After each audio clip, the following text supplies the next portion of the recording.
అందరికీ జేబీ. నేను పొన్నుగల చైతన్య, న్యాయవాదిగా అలాగే మాలవేశ్వర రాష్ట్ర అధ్యక్షుడిగా పనిచేస్తా ఉన్నాను. ఏదైతే మార్కాపురం, ప్రకాశం జిల్లా మార్కాపురంలో 10th క్లాస్ చదువుతున్న నిఖిత అనే అమ్మాయిని ఓసీ కులానికి చెందినటువంటి వ్యక్తి స్కూల్లో చదువుతున్న పాపని 10th క్లాస్ చదువుతున్న పాపని ఏదైతే రామ్ గోపాల్ అనే అతను ఆర్మీలో పనిచేస్తా ఉన్నాడు. అతను గత నెల 30వ తారీఖున స్కూల్లో 10th క్లాస్ చదువుతున్న పాపను మాయమార్చి చెప్పి మీ ఇంటికి తీసుకెళ్తామని చెప్పి ఆ అమ్మాయిని వేరే దగ్గర తీసుకెళ్లి కమిటెడ్ రేప్. ఆ తర్వాత ఆ అమ్మాయి జరిగిన విషయాన్ని ఇంట్లో తెలియజేయటం, ఆ ఇంట్లో తెలియజేయగా తల్లిదండ్రులు వెంటనే పోలీస్ స్టేషన్కి వచ్చి కంప్లైంట్ ఇవ్వడం జరిగింది. అయితే ఆ టైంలో ఈ పోలీసుల యొక్క ట్రాన్స్ఫర్ జరుగుతున్న కారణంగా దాన్ని ఆ రోజున 1వ తారీఖున 376గా రేప్ కేసు కింద, అలాగే SC/ST అలాగే పోక్సో కింద కేసు నమోదు చేయడం జరిగింది. అయితే సుమారు 20 రోజుల నుంచి ఈ యొక్క మార్కాపురం సంబంధించి ఈ కేసు ఇన్వెస్టిగేషన్ మార్కాపురం DSP గారు లేరు. అయితే దర్శి DSP గారు ఇన్వెస్టిగేషన్ చేస్తా ఉన్నారు. నిన్ననే 164 స్టేట్మెంట్ అయింది.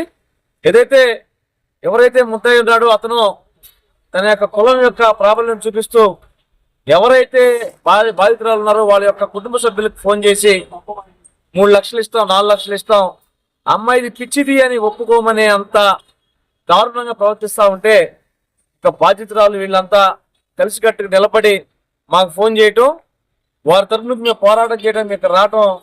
ఈ క్రమంలో DSP గారిని కలిస్తే కన్సర్న్ రూరల్ కొత్త CI గారిని సుబ్బారావు గారిని కలవమని చెప్పడం, సుబ్బారావు గారు తక్షణమే స్పందించారు.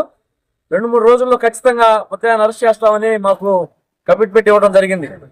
కాబట్టి ఖచ్చితంగా మేము ఒకటే చెప్తా ఉన్నాం, ఎవరైతే కుల యొక్క ఉన్మాదంతో అహంకారంతో ఒక రేప్ కమిట్ అయ్యి తర్వాత బాధితురాలని మీద ఎటువంటి ఇది లేకుండా వారికి మళ్ళీ డబ్బులు ఇస్తాం, ఖచ్చితంగా ఒప్పుకోమని చెప్తాను మేము ఖండిస్తూ ఖచ్చితంగా ముద్దాయికి శిక్ష పడేంతవరకు మేము ఖచ్చితంగా న్యాయ పోరాటం చేస్తాం.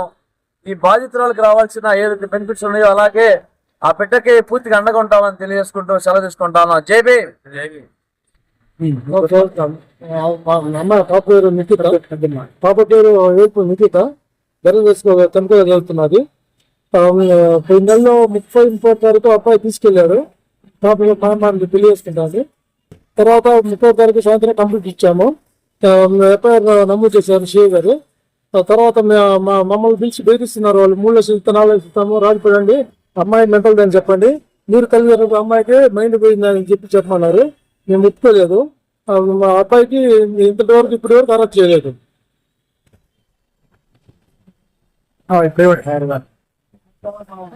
మేము లాయర్ గారు చైతన్య గారిని సంప్రదించాము, ఇలా జరిగింది సార్ అని. ఈరోజు వచ్చారు, HCI గారి వెళ్ళాము. మేము వెళ్తే మీకు అబ్బాయిని 2 days లో అరెస్ట్ చేస్తామన్నారు. చైతన్య గారు మాట్లాడారు. ఎస్ఆర్ జరిగింది. మేము సార్ ఇలాంటి అత్యాచారాలు జరగకూడదు. మీ పెద్దలందరికీ లాయర్ గారికి ధన్యవాదాలు. జై